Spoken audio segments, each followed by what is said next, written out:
Oleh karena Al-Quran ini dalam bentuknya yang umum kadang-kadang hanya menjelaskan satu persoalan secara global, kita memerlukan tuntunan sunnah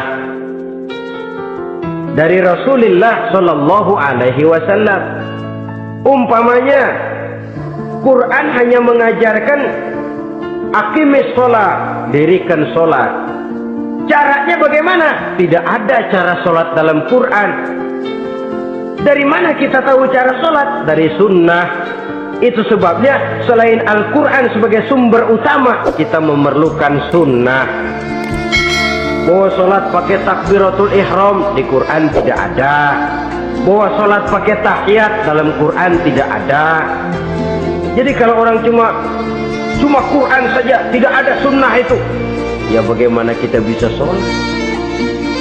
Quran cuma mengatakan wa atimul hajja wal umrata lillah, laksanakan haji dan umrah karena Allah. Bagaimana manasik haji? Bagaimana cara sa'i? Bagaimana cara wukuf? Bagaimana cara melontar?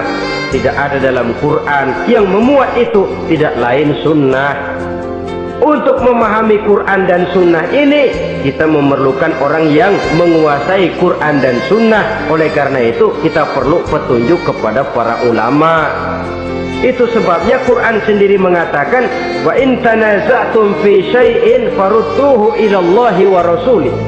Apabila kamu berbeda pendapat tentang suatu persoalan, kembalikan kepada Allah dan Rasulnya.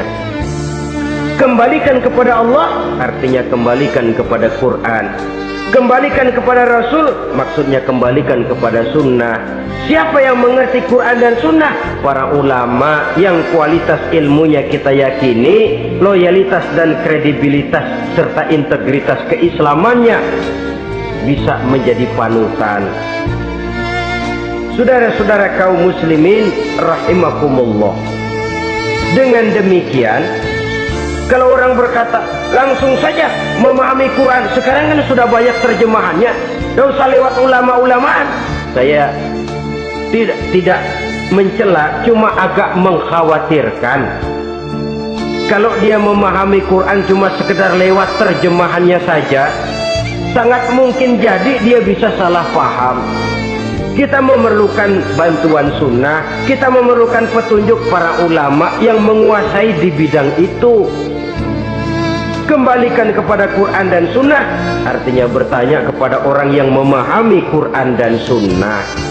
Loh, dengan begitu kan akan terjadi perbedaan pendapat. Perbedaan pendapat sesuatu yang halal sepanjang tidak menyebabkan kita berpecah belah. Halal berbeda pendapat, asal diletakkan pada proporsinya. Apalagi kalau perbedaan pendapat itu cuma masalah teknis, bukan masalah prinsip. Kenapa tidak pulang saja kepada tuntunan Quran? Lana a'maluna walakum a'malukum. Kami akan mengamalkan amalan yang kami yakini benarnya. Saudara persilahkan mengamalkan amalan yang saudara yakini benarnya. Sama-sama punya alasan, sama-sama punya dalil. Tidak usah saling menyalahkan, tidak usah saling mengklaim merasa yang paling benar, orang lain salah semua. Kemukakan argumen, jangan sentimen. Harus dengan semangat mencari kebenaran, bukan untuk mencapai kemenangan. Kalau sentimen lebih penting dari argumen, kalau kemenangan lebih diutamakan dari mencari kebenaran, yang berlaku kadang-kadang gengsi. Kalau sudah gengsi, yang bicara emosi. Kalau sudah emosi, istilah kita di kampung ngambek. Gedean ilmunya sama ambeknya. Kadang-kadang dah, saya kalau nggak jadi imam nggak mau sembahyang di situ. Kalau nggak jadi imam, orang lain dianggapnya kagak sah sembahyangnya. Oh, pokoknya kalau nggak ngaji sama saya Islamnya kurang bener. Mengklaim.